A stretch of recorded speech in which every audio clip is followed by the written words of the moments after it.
Hello dears, അസ്സലാമു അലൈക്കും വറഹ്മത്തുള്ളാഹി. എൻ്റെ സ്ക്രീനിൽ 3 സമചതുരങ്ങൾ കാണാനുണ്ട് അല്ലേ.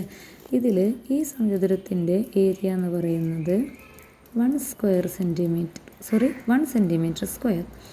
Then 1 centimetre square. ഈ ഒരു സമചതുരത്തിൻ്റെ ഏരിയ എന്ന് പറയുന്നത്, പരപ്പളവ് എന്ന് പറയുന്നത് 4 സെൻറ്റിമീറ്റർ സ്ക്വയർ. ഇനി ഈ ഒരു സമചതുരത്തിൻ്റെ ഏരിയ എന്ന് പറയുന്നത് 9 സെൻറ്റിമീറ്റർ സ്ക്വയർ. നമ്മോട് ഇങ്ങനെ വരയാൻ പറഞ്ഞാൽ നമ്മളിങ്ങനെ വരയും. ഇതിൻ്റെ ഏരിയ, പരപ്പളവാണ് നമുക്ക് തന്നിട്ടുള്ളത്. പക്ഷെ നമുക്ക് സൈഡ് കിട്ടിയാലാണ് ഇവയെ വരയാൻ കഴിയുക. എങ്ങനെ വരയും? അപ്പോൾ A² നമുക്ക് കിട്ടിയിട്ടുണ്ട് 1 ആണെങ്കിൽ A കിട്ടാൻ നമ്മൾ എന്ത് ചെയ്താൽ മതി? 1 സെൻറ്റിമീറ്റർ സ്ക്വയർ എന്ന് ഇവിടെ തന്നിട്ടുണ്ടല്ലോ. അപ്പോൾ A കിട്ടാൻ ഈ സ്ക്വയറിനെ അങ്ങോട്ട് കൊണ്ടുപോകുക. അപ്പോൾ അത് റൂട്ടാകും, √1. അപ്പോൾ A = 1 എന്ന്. അപ്പോൾ 1 സെൻറ്റിമീറ്ററിൻ്റെ ഒരു ലൈൻ വരയ്ക്കുക. പ്രൊട്രാക്ടർ എടുത്തിട്ട് 90 ഡിഗ്രി മാർക്ക് ചെയ്യുക. വീണ്ടും 1 സെൻറ്റിമീറ്റർ ഇങ്ങോട്ട് വരയുക.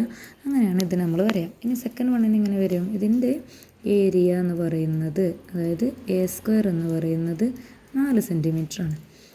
Okay, 4 centimetre സ്ക്വയറാണ്. അങ്ങനെയാണെങ്കിൽ A എന്തായിരിക്കും? √4 ആയിരിക്കും. അപ്പോൾ നമുക്ക് A കിട്ടി, 2 എന്ന് കിട്ടി. ഓക്കെ, ദെൻ ഇവിടെ 9 സെൻറ്റിമീറ്റർ സ്ക്വയറുള്ള ഒരു സ്ക്വയറാണ് ഇത്. അപ്പോൾ A² എന്ന് പറയുന്നത്, ഏരിയ എന്ന് പറയുന്നത് 9 സെൻറ്റിമീറ്റർ സ്ക്വയർ ആണെങ്കിൽ ഇതിൻ്റെ ഒരു വശം കിട്ടാൻ നമ്മൾ എന്ത് ചെയ്താൽ മതി?